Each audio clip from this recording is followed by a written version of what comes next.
Okay. Today, we're going to discuss about estimating sum and the difference of the decimal numbers. Okay? So, nakaraan, tinuro ko ba sa inyo ang rounding up and rounding down? Tinuro ka, di ba? Okay. Kapag sinabing rounding up, okay, ano nangyayari pag rounding up? Tumataas ang ano? Ano yung tawag sa number na yon? Ano number yung tumataas na yun? It is a rounding digit. Okay? Yung number na tumataas, siya po ay kitawag nating rounding digit. Siya yung number o yung numero na pwedeng tumaas ng isa and then pwedeng maging same. Tama po ba? Lewa, 4. Pag rounding up, magiging 5. Very good. Yung 4, rounding down. Magiging 3?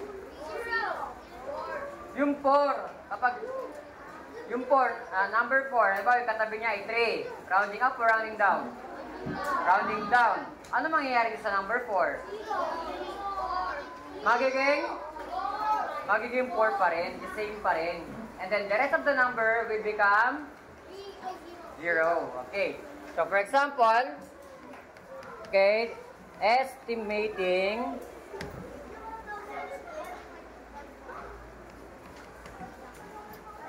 sum and difference. Pag sinabing sum and difference, we're going to add and subtract. Okay, sum and difference of the decimal number.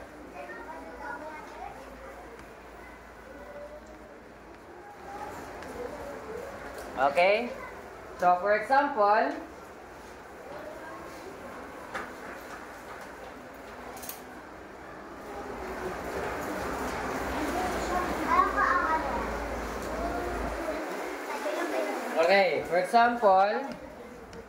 in addition muna. Okay? Addition. Okay, for example, 9 and 3/10. Ang basa ito, 9 and 3/10. Ano ba place value ng 3? 10. Very good. Plus 5 and ano basa sa tuldok sa decimal point? N. Okay? And then 23. Ano basa 23? 100. Very good. Then equal sign. Okay, kapag walang tatapat ang number, okay, hayaan nyo na yun, no? Naintindihan?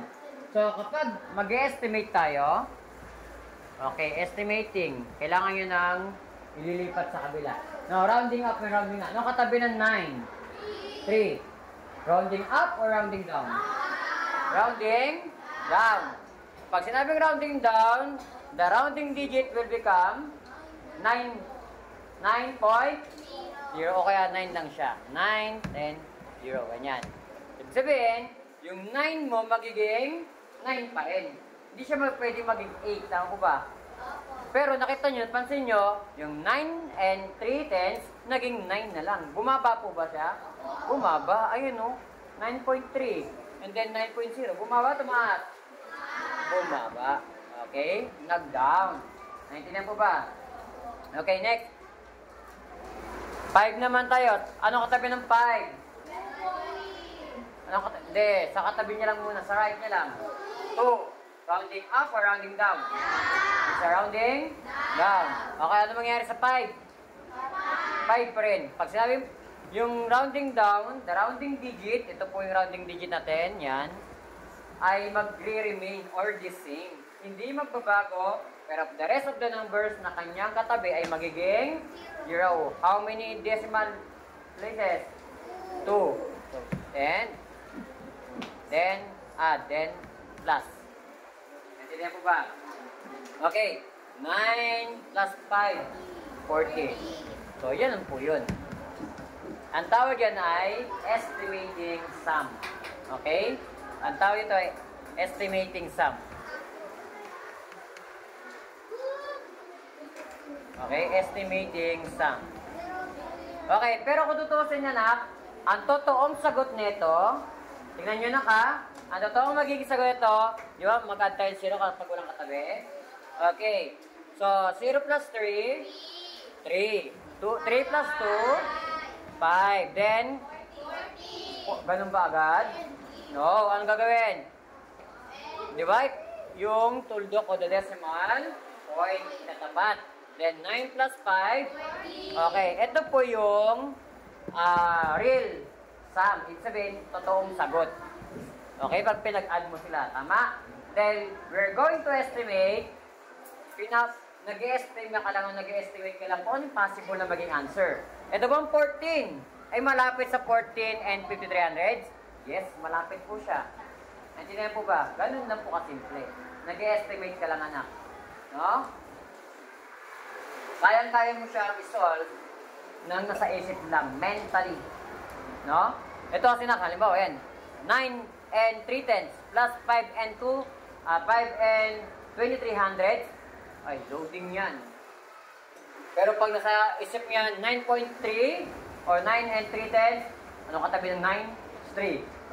Yung 9.3 maging 9. O, nasa isip mo, 9 na lang. Then, yung 5 and 2300, ano katabi ng 5 is 2. O, rounding down siya. 9 plus 5, 14. Eh, na po sagot. Kaya mo siyang isolve in your mind or mentally. Okay? Another example, in addition again. Okay, 14 and 39, okay, 3900 plus 6 and 7 200. Okay? So, hindi natin siya kailangan i-add. Okay? So, kailangan natin siyang rounding up and rounding down. Estimated sum ang ating kailangan. Naintindihan po ba? Okay. So, ibig sabihin, ano katabi ng 4? Ha? 1. Hindi, right.